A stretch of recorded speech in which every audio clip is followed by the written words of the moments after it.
আচ্ছা, একটু ভাবুন তো, আপনার চারপাশে এমন কেউ আছেন কি যিনি একদম সাধারণ পরিবার থেকে উঠে এসেছেন? কোনো বিশেষ সুবিধা ছিল না, বড় কোনো কানেকশন ছিল না, তবুও আজ সে মানুষটা আর্থিকভাবে স্বাধীন, সুখী, আত্মবিশ্বাসী। আর আপনি আপনি হয়তো দিন-রাত পরিশ্রম করছেন, মাসের শেষে কিন্তু ব্যাংক অ্যাকাউন্টটা সেই একই জায়গায় থাকে। কখনো কি রাতে শুয়ে ছাদের দিকে তাকিয়ে ভেবেছেন, আমি কি সত্যিই আমার পুরো সম্ভাবনায় বাঁচছি, নাকি শুধু পরিস্থিতি বহন করে যাচ্ছি? এই প্রশ্নটাই আজকের আলোচনার শুরু। আজ আমরা কথা বলবো একটি অসাধারণ বইয়ের কথা। বইটির নাম the 21 success secrets of self made মিলিয়নিয়ার্স।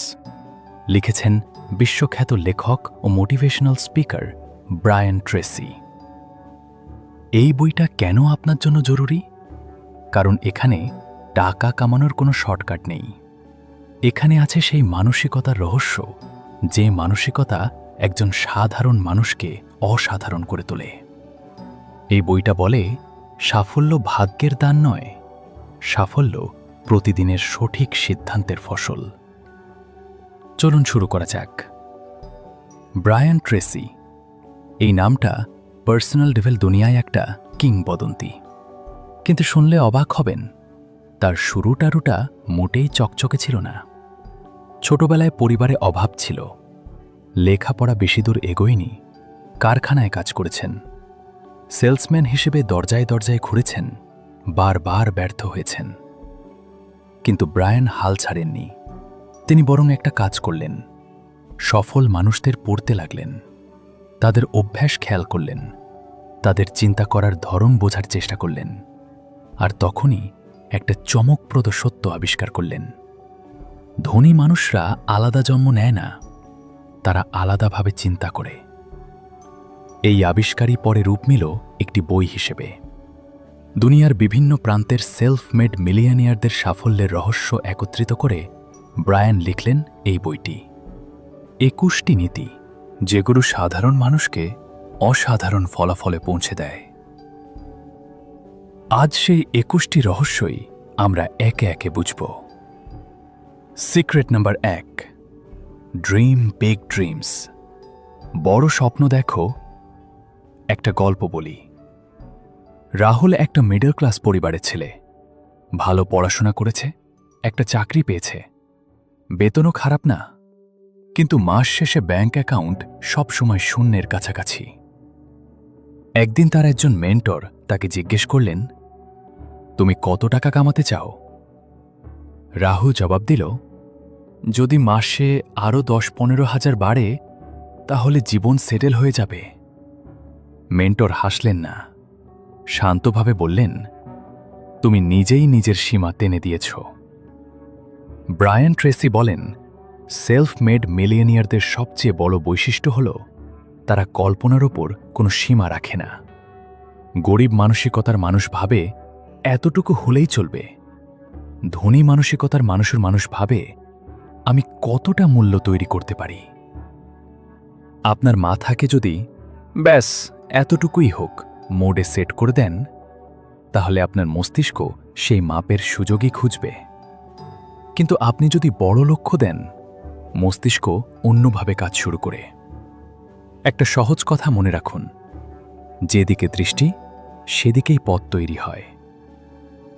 আমাদের বাংলাদেশে অনেক তরুণ আছেন যারা সকাল বিকাল চাকরি করে রাতে ইউটিউব চ্যানেল চালান, ফ্রিল্যান্সিং করেন, ছোট ব্যবসা দাঁড় করান।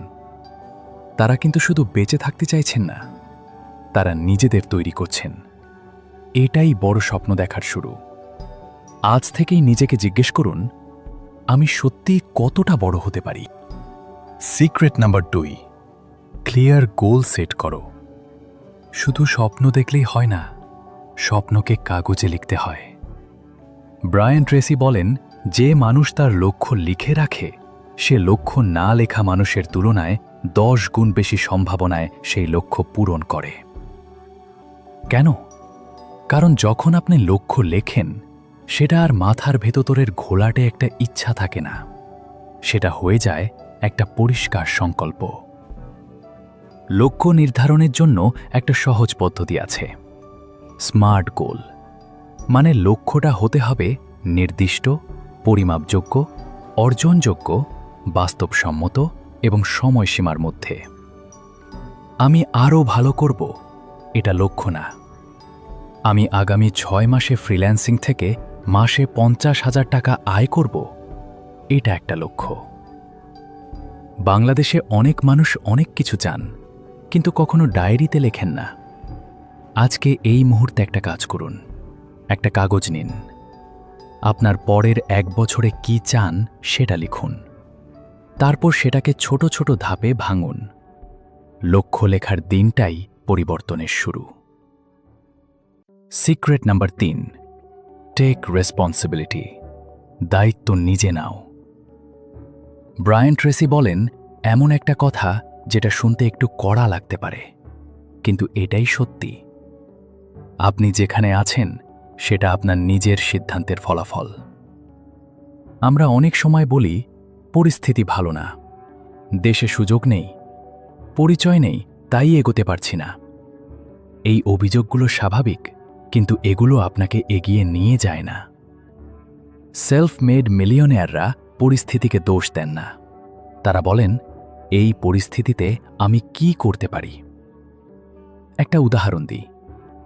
ধরুন একজন তরুণ ঢাকার একটা ছোট গ্রাম থেকে উঠে আসা। তার কাছে কোনো বড় সংযোগ নেই, কিন্তু সে রাতে ঘুম কম করে স্কিল শিখছে, ইন্টারনেটকে ক্লাসরুম বানিয়েছে।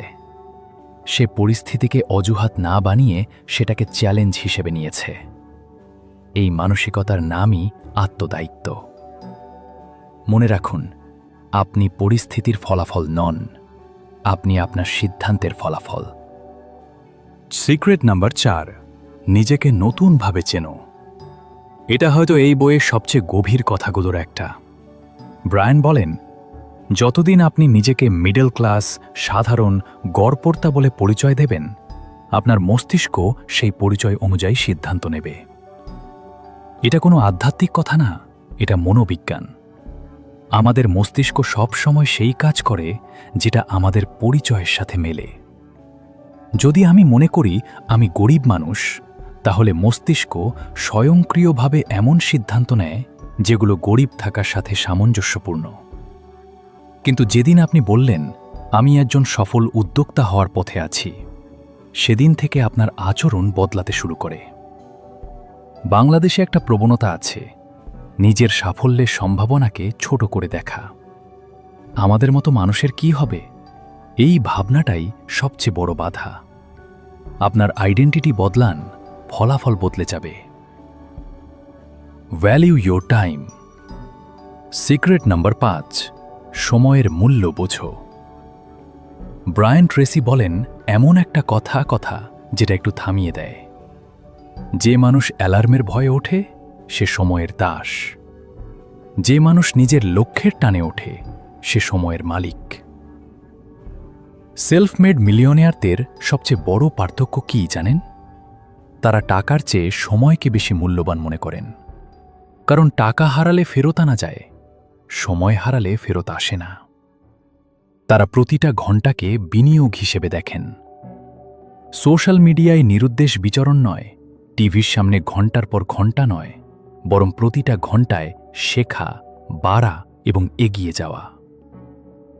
আপনি কি জানেন, প্রতিদিন মাত্র 1 ঘণ্টা নিজের স্কিল উন্নত করলে 5 বছরে আপনি সেই বিষয়ে বিশেষজ্ঞ হয়ে যেতে পারেন?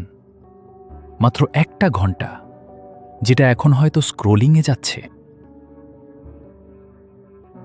Secret number 8, surround yourself with right people. সঠিক মানুষদের সাথে থাকো। একটা কথা আছে, আপনি যে 5 জনের সাথে সবচেয়ে বেশি সময় কাটান, আপনি তাদেরই গড়। ব্রায়ান বলেন, আপনার পরিবেশ আপনার ফলাফলকে প্রচণ্ডভাবে প্রভাবিত করে। যদি আপনার কাছের মানুষরা সবসময় নেতিবাচক কথা বলে, ছোট করে চিন্তা করে, সুযোগ না দেখে সমস্যা দেখে, তাহলে আপনার মনও ধীরে ধীরে সেদিকেই যাবে।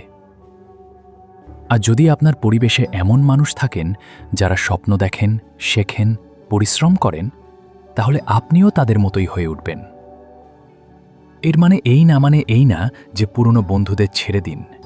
মানে হলো নতুন সংযোগ তৈরি করুন, মেন্টর খুঁজুন, উদ্যোক্তাদের গ্রুপে যোগ দিন, বইমেলায় যান, সেমিনারে যান। সঠিক মানুষের সংস্পর্শই আপনাকে